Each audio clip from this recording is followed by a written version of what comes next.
Mula untuk dina iki nganti sing jenenge akon Bali Bagong taun ana windanana. Ora gelem mulih. Ora bakal aku omong karo Bapak Semar.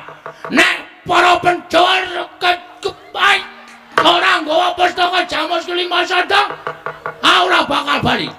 Ambok pepalange aja kok wujud menungso. Cengel aja ndas. Nek ndas edan aku ya. Ana widana nadan dewa mudhun ning jagat dadi pepalange Bagong. Rawe-rawe katat. Rawe tat. Tarandas malang-malang tak. Putung.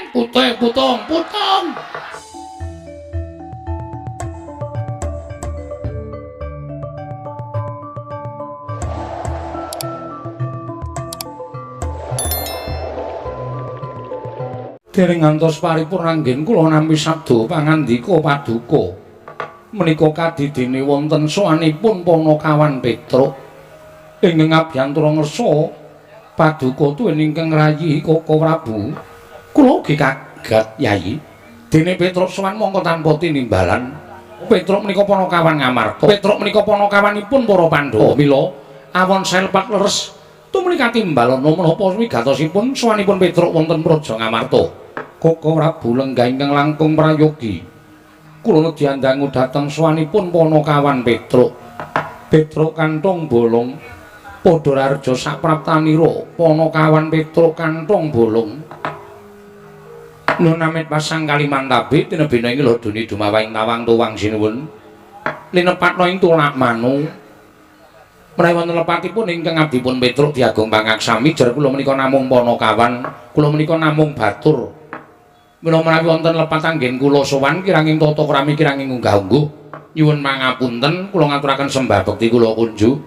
Iya Petruk ndak tampa. Ora liwat pangestu ning sun tampanana kula pun dinggo jimat paripe. Amawakono kabagyaning gesang kula. Panakawan Petruk iya prayoga nunggonmu lungguh. Nun nggih sampun boten kirang prayogi sinuwun. Panakawan Bagong padha raja sapraptamu Panakawan. Berkah pangestunipun sinuwun Prabu Darma Kusuma nering sambikala sowan kula tebih saking Rubeda kepareng kula ngaturaken sembah pangabekti kula kunjuk menawi wonten klentah-klentunipun anggen kula ngabyantara jer kula menika namung batur. Ya Bagong ora dadi ngopo ndak tampa sira ngaturake sembah pangestuku tampanana kula pun dinggo jimat paripe ndayanana ing kasantosan. Iya Panakawan Bagong prayoga nunggonmu lenggah. Sampun boten kirang prayogi sinuwun. Panakawan Bagong padha raja sapraptamu. Sinuwun Darawati menika. Iya Bagong. Wah nggih. Wilujeng den bekti kula kunjuk. Iya Bagong nak tampa pangestu tampanana ya Panakawan. Kula pun dinggo jimat paripe ndayanana ing kasantosan. Petruk kantong bolong padha raja sapraptamu. Pangestunipun Sinuwun Darawati wilujeng bekti kula kunjuk sinuwun. Iya Petruk ndak tampa. Pangestuku tampanana ya Petruk. Nggih, kula pun dinggo jimat paripe. Petruk kantong bolong padha raja sapraptamu. Pangestunipun Ndara Baladewa wilujeng bekti kula kunjuk ya tak tampa. Bagong padha slamet. Pangestunipun Ndara Baladewa wilujeng bekti kula kunjuk ya tak tampa. Ning kejaba saka kuwi aku tak takon karo kowe Bagong. Kowe iki wong tuwa apa bocah? Nun nggih tiyang sepuh. Nek wong tuwa lek mung ngabdine negara Ngamarta iki wis suwe apa durung? Wala wis ora iso diitung, Den.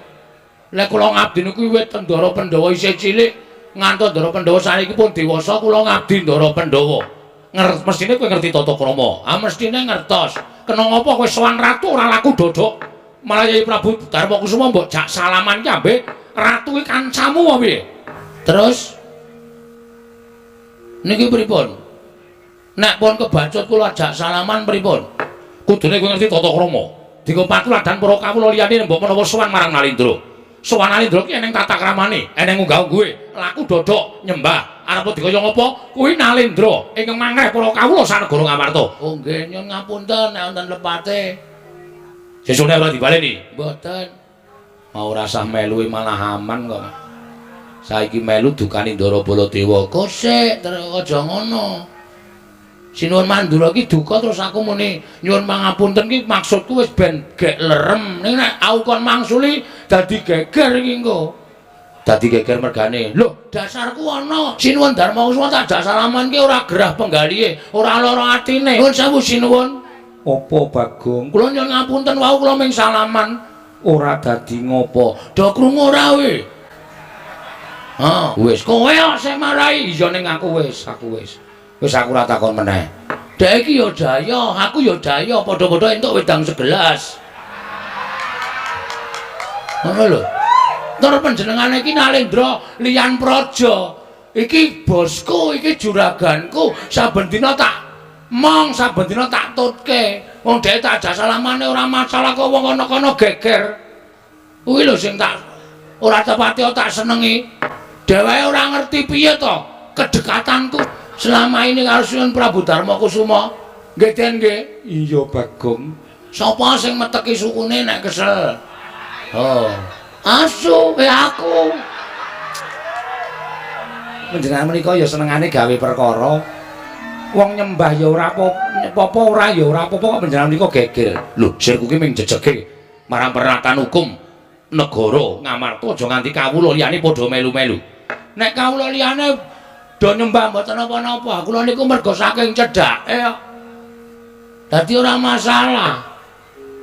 Ya wis, ora perkara ya wis aku ming takon kok. Ora usah getak-getak. Omongan alone iso. Nek ora apa dadi perkara ya wis, ngono ae penak ora pocet. Omongan serowi marahi tensine munggah. Kuwi sing marahi do ora rukun ki omongane do seru-seru ngono kuwi. Lembah Mana Andap Asor kuwi sandangane wong Jawa. Noni nggih. Oh nggih. Oh mboten. Ngono kuwi apik, urung-urung kok. Ha iso ora apa-apa. Ana sing dak omong mesti nesu. Monggo katuran dahar sak-sak wontenipun. Ayo kono, tonggak gelak kono. Ayo ora penak. Koko Prabu? Nggih. Nadyan namung seklimah nanging lebet lho aturipun Bagong menika. Jero ya. Ora jero ora main. Pedro, dalem, selamat. Wilujeng bekti kula nggih, Den. Yo, Bagong. Nun, selamat kamu. Mantenipun Ndara Werkudara wilujeng. Yo, penakno. Sampun mboten kirang kepenak. Lho, kata-katane rak ketok nek cedhak ta, Tru? Selamat lho, selamat. Kono pangkate dhuwur lho. Senopati lho. Senopati Ngamarta iso Ndara Werkudara. Kono kawan Petruk Raharja. Pangestunipun Ndara Janaka wilujeng. Bagong selamat. Wilujeng Den, bekti kula kunjuk. Iya ya tak pompa prayogakno. Nuni nggih. Nuni nggih. Petruk Bagong padha Raharja. Bagong Petruk padha Raharja. Wis aku sik, Gong. Kae kon tertib le nimbali kae. Kon tertib piye? Sing ngarep kok Petruk Bagong, sing mburi kok Petruk Bagong. Ku nek le sing nyauri bareng, ayo. Petruk Bagong padha Raharja. Nah, kowe sik terus wilujeng Ndara Kembar bekti kula kunjuk. Wilujeng Ndara Kembar bekti kula katur. Iya ya pangestuku Tampanono. Iya. Pangestuku Tampanono. Petruk dalem sinuwun. Eneng apa dene sowan mongko tanpa tinimbalan. Kembarang munjuk atur sampun Sinuwun Prabu Darma Kusuma lepat diagung pangaksami. Iya Petruk ora dadi ngopo. Murugake matura. Sowan kula menika mboten saking pikajengan kula piyambak, namung dapur kula menika dipun utus dening Bapak Semar. Bapakmu utusan lawan sira, nggih nggih. Ya gene utusan apa? Bapak menika nuwun sewu. Kula tak nirokke suarane Bapak ampun nganti ana tetembungan undak ing pawarta sudaning titipan. Upamane undak ing pawarta upamane jaman sakmangke menika sampun lembrah. Kidul desa ana ula gedene sak jempol, mengke tekan tengah desa ana kabar ana ula gedane sak lengen. Mengke tekan lor desa wis ana kabar ana ula gedene sak glugu. Kabar kaliyan kasunyatan menika mboten sami utawi jaman sakmangke dipun sebat hok. Kirek denggulmu kuwi. Hoki kabar ora nyata. Sudaning titipan menika malah sampun dados adat budayanipun kula lan panjenengan. Saka dhuwur grojok-grojok tekan ngisor tetes. Menika sampun mlampah wonten pundi papan. Ning sak saged dipun icali. Mula napa sing dikendikake Bapak ajeng kula aturke kanthi waloka terwaca mboten ajeng kula tambahi, mboten ajeng kula suda. Bapak menika sampun wonten Setunggal candra menika kaya wong lara ning ora lara, kaya wong masuk angin ning jane waras. Longok-longok wonten ngajeng griya, tenguk-tenguk ora mobah, ora musik, mboten siram, mboten nindra utawi sare, ming tetenguk wonten ngajeng griya. Pendak-pendak dicaosi daharan mboten didahar, dicaosi unjukan mboten diunjuk. Mung tenger-tenger kaya wong nuwun sewu, kaya wong arep lali pikiran nika. Kaya wong ajeng stres. Hakanan sing kaya ngoten niku dadekake kuwatiring Petruk gareng kalih Bagong. Tumuli kula ngejak kakang kula gareng yo reng yo bapak disowani yo Gong yo. Wong telu sarujuk sowan ngersanipun bapak. Bapak kok sedih iki jane mikir apa, menggalih apa. Nek bapak kuwi duwe pepinginan ngendika karo anak-anak. Merga wong urip iki cakra manggilingan, Pak. Nek bocah-bocah biyen isih cilik tok dulang, tok bola wentah, tok ajari omong, tok tetas kaya iso mlaku lan mlayu. Lah saiki bapak ki wis sepuh dadi tanggungane anak. Nek anak wis do mentas kabeh. Mula nek bapak duwe kepinginan kuwi, bapak paringa dawuh pengen apa, kersane piye, mengko anak-anak sing budidaya nyukupi apa sing dikeparengake dening bapak. Ha, bibar menika, bapak menika terus klekel-klekel unjal ambegan jupuk rokok. Terus bareng niku paring pangandikan kalih Petruk. Ngene ya, Le. Jane aku meneng wae iki aku ora mikir kowe, jane aku meneng wae iki aku ora mikir kulawarga, aku ora meneng wae iki aku ora mikir apa-apa. Ning aku mikir marang kahananku. Aku ki mbiyen nek gelem dadi dewa wis dadi dewa.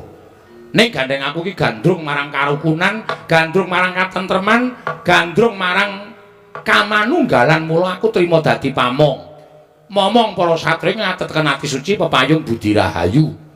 Wiwit saka Sang Marteng jagat Prabu Rama Wijaya tak mong wis paripurna. Terus aku momong ya kuwi mbah-mbahne para Pandhawa. Nganti tekan para Pandhawa iki sing paling suwe tak mong, sing paling suwe nampa pangudangku kuwi para Pandhawa. Kula nuwun sewu. Pandhawa ki satri ngatetken ati suci pepayung budi rahayu. Nganti Pandhawa entuk negara Ngamarta, aku melu mukti ngawibawa melu dandan negara Ngamarta. Ngamarta kuwi mbiyen negara ingkang adil, makmur, warata, tias bagya mulya, manunggal tetunggalan. Kerukunane kebak ning negara Ngamarta wekasan disebut negara ingkang gemah ripah loh jinawi, karta, tata, tur raharja. Ning jaman saniki kok wis beda. Semar niku susah, aku susah terus.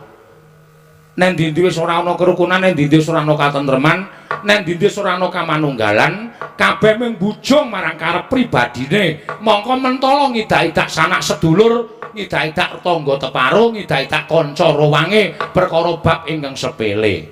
Malah kepara akeh-akeh mung perkara dhuwit ewon wae nganti mentala ngilangke nyawane sanak kadang sedulur. Lah kaya ngono kuwi ndadekake prihatin atiku. Nek ndi regejegan, nek ndi padha bentak sirah, nek ndi padha tukar padu merga perkara bab ingkang sepele. Kahanan Ngamarta ning kaya ngene iki nek tak nengke wae ora nganti sak siring bawang, sak umuring jagung, sak uruping damar, Ngamarta iki bakal rubuh, remuk bubuk dadi rempon. Nek Ngamarta rusak, sing dicucuk sapa? Semar. Mula iki dadi tanggung jawabku. Ngamarta pengen tak pulihke meneh dadi negara ingkang kebak karukunan, kebak katentreman. Kawulane padha urip matsinamatan daya dinayan, tunggal ceta rasa karsa lan karyane. Ora nyawang bedaning panembah, ora nyawang bedaning kulit, ora nyawang bedaning tata basa, ning kabeh tetep manunggal tetunggalan sayuk rukun ngangkat negara Ngamarta. Mula aku pengen bangun kayangan. Lah bareng bapak ngendika kaya ngoten niku lho kaget. Bapak ki wong ora duwe kok arep bangun kayangan ki, mengko gek-gek njaluk bantuane anak-anak. Monggo uripe anak-anak ya ora urung pernah kok dijaluki bantuan bapak iki mak rekoso to malen. Ning sadurunge kula matur bapak wis ngendika, aku bangun kayangan ki ora kok papan sing magrong-magrong. Dumadi saka jamrut hergene mutiara mas kencana ora. Ning aku bangun kayangan iki pengen bangun papan sing uripe para menung titah mau embane kaya ning kayangan. Kayangan iki kebak ing karukunan, kayangan iki kebak ing kamanunggalan, kayangan iki kebak tresna asih marang sak pepadane, kayangan iki ora ana rasa diya dineya, ora ana rasa memungsuhan, anane mung tetunggalan nyawiji. Lah aku pengen mujudake negara Ngamarta iki kawulane uripe kaya ngono kuwi, embane ana ing Kahyangan. Kula terus mathuk, Garing ya cocok, Bagong ya gathuk. Lah terus pripun, Pak? Nek pancen pun niat kaya ngoten, syarate pripun, sranane pripun? Kowe tak kongkon. Aturana Pandhawa rawuh ning Karang Kadempel, sinambi mundi pustaka Jamus miyang jimat Klima Sada. Kok Pandhawa dadak rawuh teng Karang Kadempel wigatose napa, Pak? Truk. Kawula butuh dibiyuki Barana Picis. Kawula ki ora butuh dibiyuki apa-apa, diwenehi derajat pangkat. Ning kawula ki butuh dicaketi rasane, butuh dikarohke atine karo para pengarepe. Nek Pandhawa ki tansah cedhak karo para kawulane, ora mapan ana ing kutha Gala Karang Pradesan, nadyan ana ing Paredèn, ana ing pagunungan, dicedhaki rasane, ditanting atine, karepmu piye, sirmu ngopo, ayo to, tak tampa apa kampang gresahmu. Nek pangarepe kaya ngoten niku kawula bakal sengkut gumregut bangun praja, bangun negara, mujudake negara ingkang adil, makmur, warata, tyas, bagya, mulya. Mila sawan kula sinuwun Prabu Darma Kusuma menika ujuping manah kula namung ngestu padha dawuhing Bapak Semar kepareng sinuwun Prabu sak kadang kadeyan kula dherekaken rawuh wonten ing Karang Kadempel sinambi mundi pustaka Jamus Klima Sada ngrancakaken wewangunanipun Kyai Semar Badranaya anggenipun kepengin bangun Kahyangan wonten negari Ngamarta mriku supados mujudaken kawula ingkang adil makmur warata tyas bagya mulya ayom tentrem apa ingkang dadi panane bapakmu kuwi luhur nggih kula dhewe ya kula niku purun diutus teng Ngamarta mergo kula pikir gayane bapak niku apik kok. Iya pancen bener Ponokawan. Ning gandeng Pandhawa kuwi 5 cacahe. Nggih. Aku tak taren karo Werkudara Janaka lawan kembar dhisik. Oh menika langkung prayogi. Werkudara. Nggih. Piye Dimas sira wis midhanget aturi Petruk? Miturut Dimas Werkudara piye? Wah, Petruk. Gegayuane bapakmu wibak apik lan becik lan luhur. Mula kandha karo bapakmu yen pancen butuhake prabeya aja saka bapakmu ning bapakmu ndak aturi supaya nawu bondo Jodipati ora bakal wegah lan ora bakal aku mingkuh. Aku ikhlas lahir batin matur sembah nuwun dikarepake bapakmu matur marang Janaka mesti tak wujudi Petruk. Watun kasembadan gegayuane bapakmu matur sembah nuwun. Oh Petruk apa ngendikake bapakmu aku bakal tumandang karya. Aku sago Petruk. Petruk apa ngidhawuhake bapakmu aku sago. Ah matur sembah nuwun. Lho Gong kaya ngene iki lho. Wong nek pakartine apik tumindake becik, balesane ya mesti apik. Nyatane apa sing dikersake bapak, ndoro-ndoro Pandhawa langsung nyaguhi kaya ngene Pak. Tentrem to. Awak dhewe dikongkon ya ora kangelan, awak dhewe tekan kene ya ora kersa. Ngerti-ngerti kondur bareng karo para Pandhawa. Nanging ewuh kaya pangrasaku. Lho sebabe sira ngerti dhewe Koko Prabu Ndarawati rawuh. Iki uga bakal nyuwun ngampil pustaka Jamus Klima Sada. Lho. Sira Ndarawati rawuh niku ajeng nyuwun ngampil pustaka Jamus Klima Sada. Iya, Petruk. Nuwun sewu kagem napa? Ndarawati ketaman pegebluk. Bisane waluya nirmala jati temah mulya yen to tinumbalan pustaka Jamus miyang jimat Klima Sada. Mula rawing Koko Prabu iki nyuwun ngampil pustaka Jamus Klima Sada kinarya tumbal wadaling negara Petruk. Sewu. Pustaka Jamus Klima Sada menika panggesanganipun para Pandhawa. Pustaka Jamus Klima Sada menika panggesanganipun para kawula sak negari Ngamarta. Menawi panjenengan Sinuwun Prabu Darma Kusuma menika koncatan pustaka Jamus Klima Sada menika badhe apes kegiatanipun wong sing ora seneng karo Sinuwun Prabu Darma Kusuma, wong sing ora seneng karo para Pandhawa menika damel cintrakanipun Pandhawa, damel pejahing para Pandhawa, bebasanipun angel mijet wae ngranti suwe banyu sinaring. Saniki pustaka Jamus Klima Sada menika namung kinarya tumbal. Sing jeneng dienggo tumbal menika apik-apike ming dipendhem niku ateges pusaka ora bali meneh marang praja Ngamarta. Ateges Pandhawa kecalan pusaka pustaka Jamus Klima Sada. Ning nek panjenengan maringaken dhateng Petruk, kula wis matur. Pustaka Jamus Klima Sada mboten pisah kaliyan para Pandhawa amargi ndara-ndara kula Pandhawa diaturi rawuh teng Karang Kadempel, tegese pusaka aman. Wong ingkang dados nalindra menika Sinuwun Prabu Darma Kusuma. Panjenengan dados nalindra nggih kula sumanggaaken anggenipun badhe paring purba wasesa. Paring Sinuwun Ndarawati kula ya kudu nampa upama panjenengan milih dipun beto dening Petruk sareng kaliyan para Pandhawa, Sinuwun Ndarawati kudune nampa. Kula nuwun sewu. Kok kula kaya ora percaya ya nek Ndarawati ketamen pegebluk. Petruk nyatane mengkono. Mangke riyen. Mergo saking perkara niku kudu dionceki, digelar lan digulung, diteliti aja nganti buntung tembe mburine. Dasar kula wonten. Dasarmu apa, Petruk? Nuwun sewu.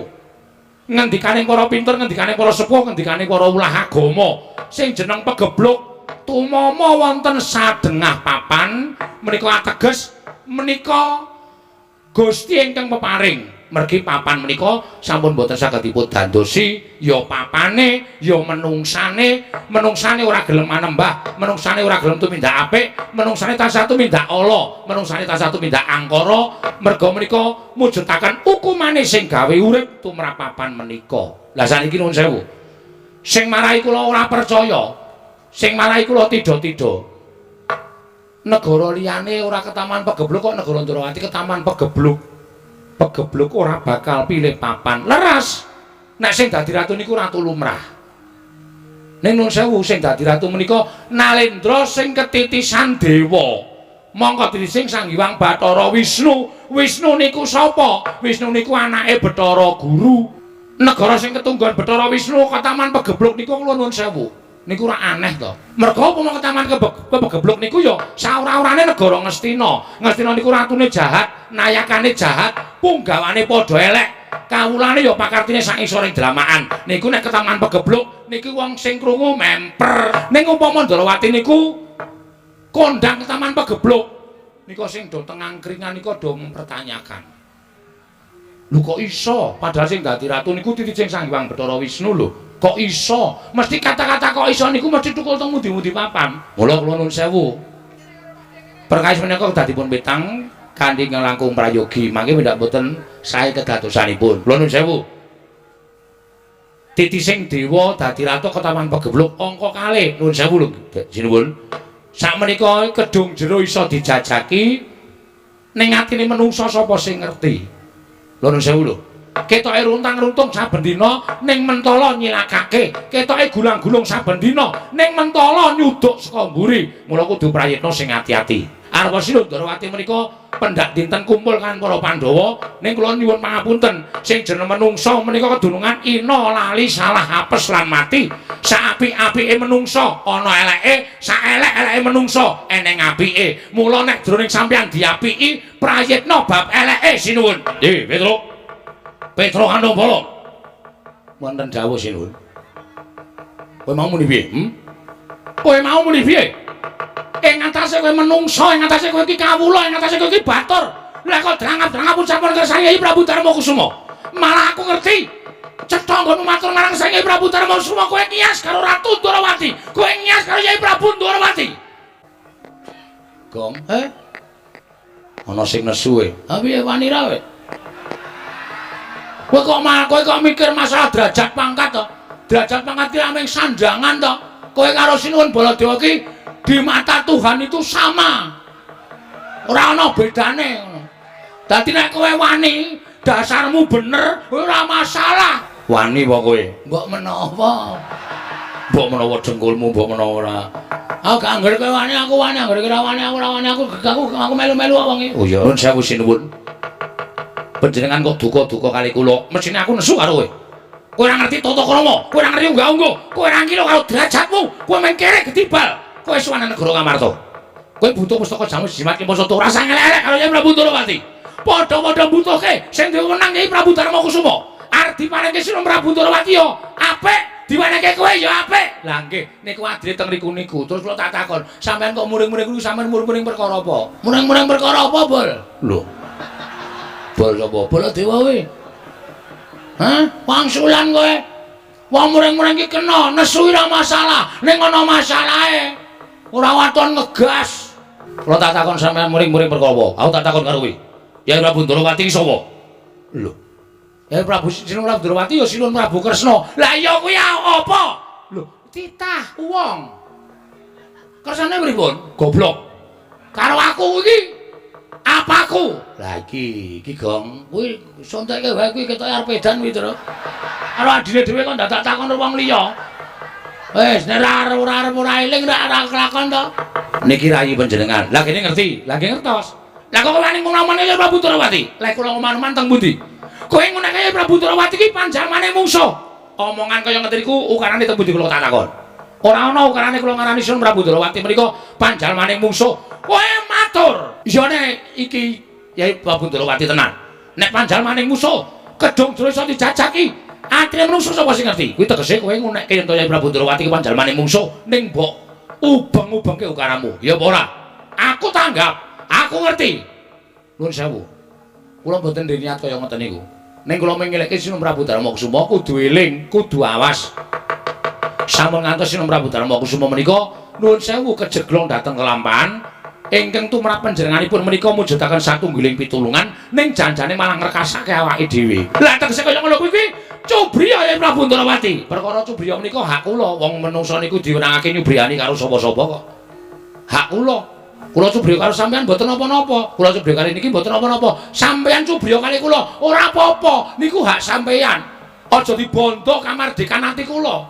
Wis sampeyan ratu kok kula kawula ora entuk cubriya karo ratu, entuk mawon. Sing ora entuke mikir wae.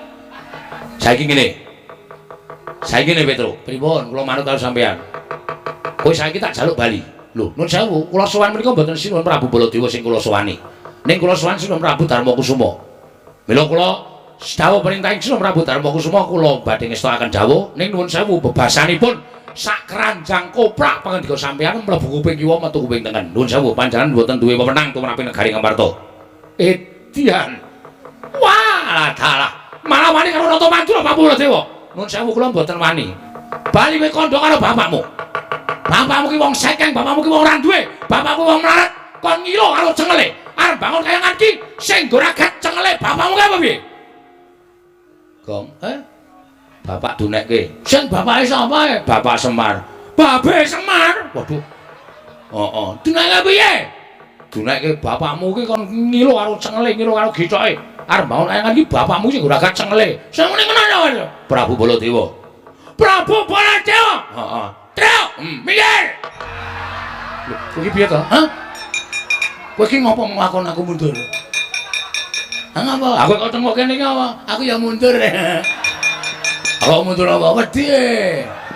Wong mau jarane kaya menang, Trio. Tenang. Nuwun sewu, Mas. Sampeyan omongane kok atos ya. Lho. Bagong iki. Heeh. Sampeyan muni piye? Mang baleni. Sampeyan ngendika napa? Mang baleni. Lho, kowe malang krek ning ngarepe Baladewa. Kowe ora ngormati karo Baladewa. Kowe ora ngajeni karo Baladewa. Mbok anggap aku ki apa marang? Sik, Mas.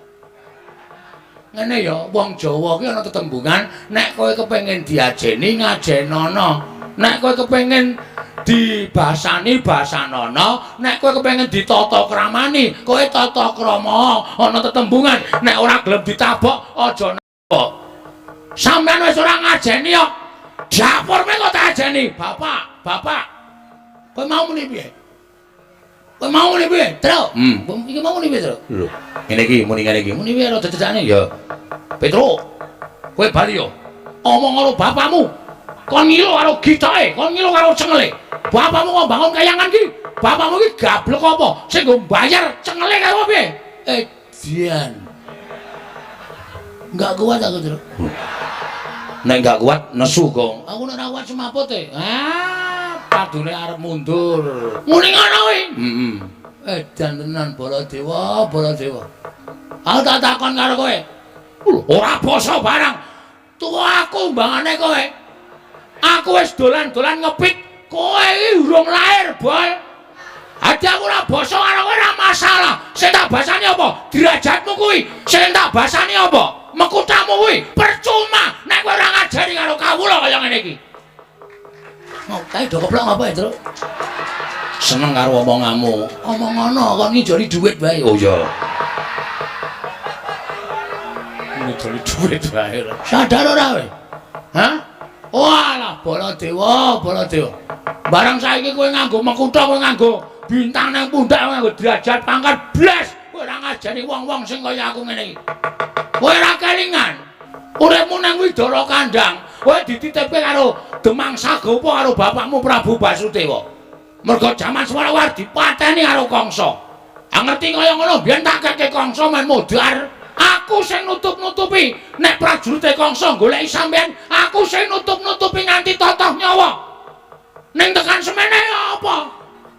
Kowe iki lungguh kursi sithik wis glelengmu ora mekakat. Mbok sadar. Sadar ora kowe jaman semono ki ora nggon aku gong aku goleke wong 40. Kok nyoblos aku kabeh pokoke. Kowe omong sok kene iki dideki toilet. Sok kene iki diaspal. Sadar ora kowe? Bareng kowe dadi sprene aku isih melangkring nang watu sprene. Hah? Mula sampean iku kudune sadar ora sampean ae dhewe. Sampean ngune-uneke kula kewirangan. Kewirangan asli. Saiki arep ngopo? Taunana Windanana. Bagong ora bakal mundur yen to dikon bali. Bareng apa jenenge kuwi?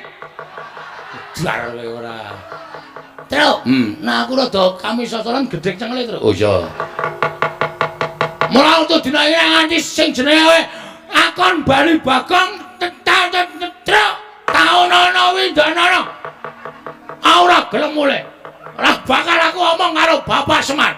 Nek para penjual kepai ora nggawa pustaka Jamus Kelima Sada, ora bakal bali. Ambo pepalange aja kok wujud menungso cengel aja ndas. Nek ndas edan aku ya. Ana Widanana ya.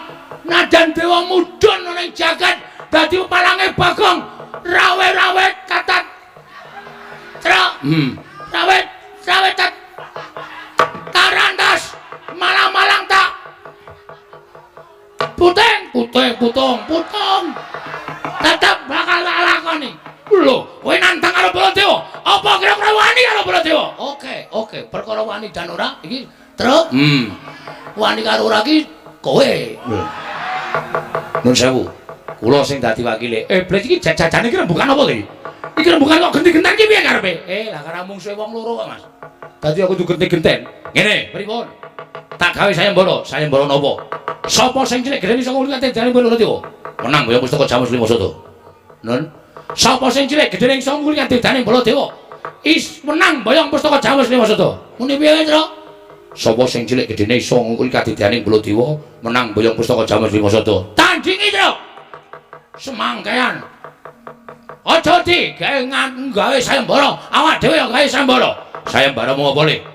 Baladewa. Sapa sing cilik gedene iso ngungkuli kuwandane Petruk bayangan pustaka. Lha sik. Kok aku? Wah, iki cilaka ora. Aku ora melu apa-apa kok.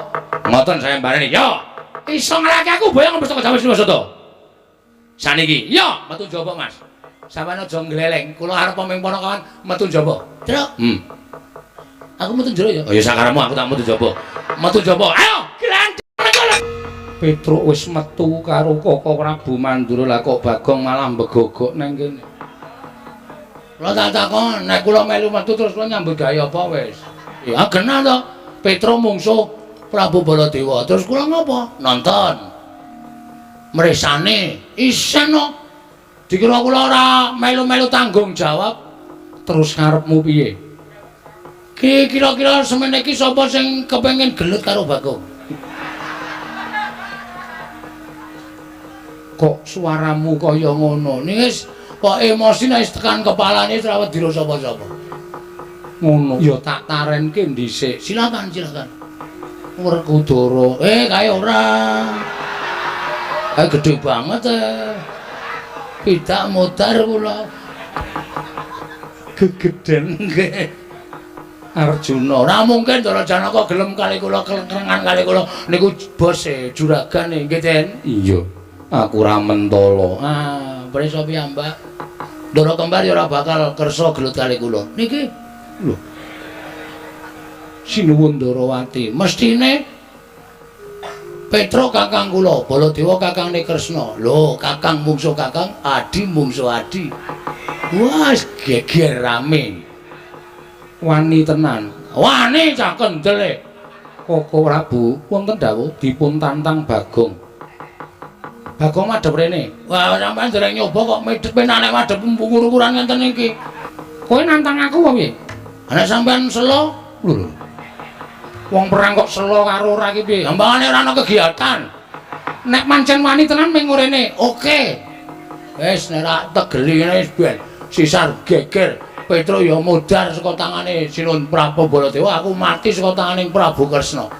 Dimakamke ning Taman Makam Pahlawan. Ora gleleng. Ayo, nek dipapani wong neter kadidane pancen kuwi arep nantang karo Sinun Ndarawati. Temu ndi papane wong neter kadidayan. Wani tenan karo aku, sing tak wedeni awakmu. Lakon tiban senjata cakra ora mati aja Duntanata Ndarawati. Kowe iki janjine ora nganggo pusaka, Mas.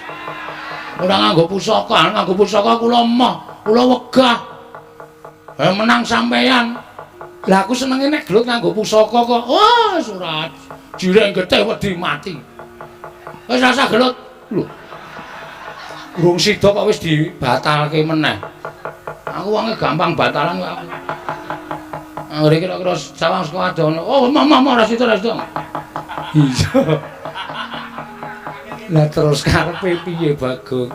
Nggih pun ngoten mawon kula tak nyuwun pamit nggih sinuwun. Iya sing ati-ati. Ning panjenengan perlu menggalih antaraning Semar karo Sinun Ndarawati abot pundi? Pun ngoten mawon.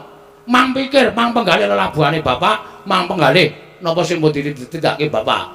Kali mang penggalih lelabuhane Sinun Ndarawati. Suwe sapa? Lho, nggih? Iya, Bagong, matur sembah nuwun. Parang. Iya. Menawi ya sinuwun kula nyuwun pamit. Sing ati-ati aja kaya bocah cilik. Ndara Werkudara kula nyuwun pamit. Yo sing ati-ati. Ndara Janawa kula nyuwun pamit. Iya ya Bagong sing ati-ati. Ndara Sedewa Nekula kula nyuwun pamit. Iya Bagong sing ati-ati Bagong. Sampun sinuwun mangke ndamel kedelarung-delarung mboten prayogi kedadosanipun. Parang kula nyuwun pamit madal pasilan. Iya Bagong. Parang iya. Nek ora nganti kaya ngoten niku wis Petruk niku bola-bali wis nang di papan anggere ana daya padha daya barengi Petruk mesti geger. Dewi ngenane teng pundi? Ngastina ya ngono. Ning Ngastina nggih. Jaman kapan? Jaman takon Ndara Garukaca niku lunga-lungane teng pundi? Wah, tantang-tantangan karo Durna kula ya semelang. Ning untung ya iso dicandhet arang Cahya wis waton iso waton ming gegaran kendel cok nggih. Iya Bagong sing ati-ati. Ngono Den? Iya sing ati-ati. Lho pamit nggih Bos. Iya sing ati-ati. Bareng Den, iya sing ati-ati Bagong, iya sing ati-ati. Aku balise ya nem. Nggih. Nomormu dhisik mbiyen to? Tasik. Tak hubungi kok ora tau iso. WA aku ora nyemplung WA-mu. Pun ngoten mawon kula tak medal jawi. Iya sing ati-ati Bagong. Jan aku gumon tenan. Mau ya wis tak jawel mau nika. Aja wani karo Sinun Mandura. Ning ngayal Petruk ki anggere emosi nu angel dikendhaleni. Kula niki nganti sok judeg nek dikongkon bapak karo Petruk jane kula emoh. Ning gandeng bawani tresna karo Petruk. Pun nggih, iya sing ati. Bareng iya sing ati. Kula nyuwun pamit nggih. Iya sing ati-ati. Kula nyuwun pamit lho. Iya sing ati-ati. Iya sing ati-ati, Pak. Iya Pak sing ati-ati. Nggih, Pak sing ati-ati. Wah, wis ngono wae. Lho nika Petruk malah pun gawa glugu nika napa mboten nyemelangi? Endi Bagong? Nika. Wah niki nek mboten ndang kula cegat Sinuwun Mandura iso digebuki nganggo glugu ale Petruk. Sing ati-ati. Parang nyuwun pamit Sinun. Iya ya Bagong sing ati-ati. Pun nggih Den. Iya. Pun nggih. Yo sing ati-ati. Ndara nyuwun pamit. Yo sing ati-ati. Ndara ora nyuwun pamit. Yo sing ati-ati, Bang. Wah, nyuwun pamit nyuwun tambah pangestu. Oh senes kok Den. Wong ngunggahke usuk. Nggih, pun nggih? Iya. Pun ya, mbuh, ya. Ya etahe dipamiti ora lahir batin to. Kowe pamit kok bola-bali? Amit bola-bali. Kok ora tanggap to iki? Semelangku. Kula niku le semelang kuwatir nek kula mungkur dirasani. Sing ngrasani sapa? Sampeyan niku. Le ngrasani piye? Aduh. Bagong mau kok urung tak kei dik. Nah. Ayo. Arep guyu, ayo. Aku ngguyu ki mergo weruh polahmu. Wong kok iso wae ming arep njaluk duit kok trobos kono, trobos kene. Carane dhewe-dhewe. Sing arep ngrasani iki ya sapa? Wong ora ana wong ngrasani kok. Ora gara lho? Ora. Oh ya wis. Ya pun sekecake ora ndek perasaan. Ora ngrasani blas wis ora ndek perasaan. Bocah kandhane ngeyel batur kok wangkali ra jamak-jamak. Yayi, kula wonten dawuh. Sapengeripun Bagong Kliwang ana kula madal waselan kepareng paduka badhe menapa. Kula mboten ikhlas menawi ponakan Petruk mangke dipun purasara dening Koko Prabu Mandura. Mila kepareng kula badhe nyandhetan keparengipun Koko Prabu Mandura, Koko Prabu sembah kula ingkang ngumiring jeng karapat rumangsa ewu kaya penggalihipun Kakang kepiye Dimas loro-lorone padha abote. Aku percaya marang kabijaksananing barep Kakangku. Bakal muparingake Kresna Uya Prayoga. Ayo Pandhawa bareng sowan ning Karang Kadempel Uya apik. Kabeh mung gumantung marang barep. Jer sampeyan minangka dadi pengayomaning para Pandhawa lan kawula sak negara Ngamarta. Mboten nami arep-arep bapisang.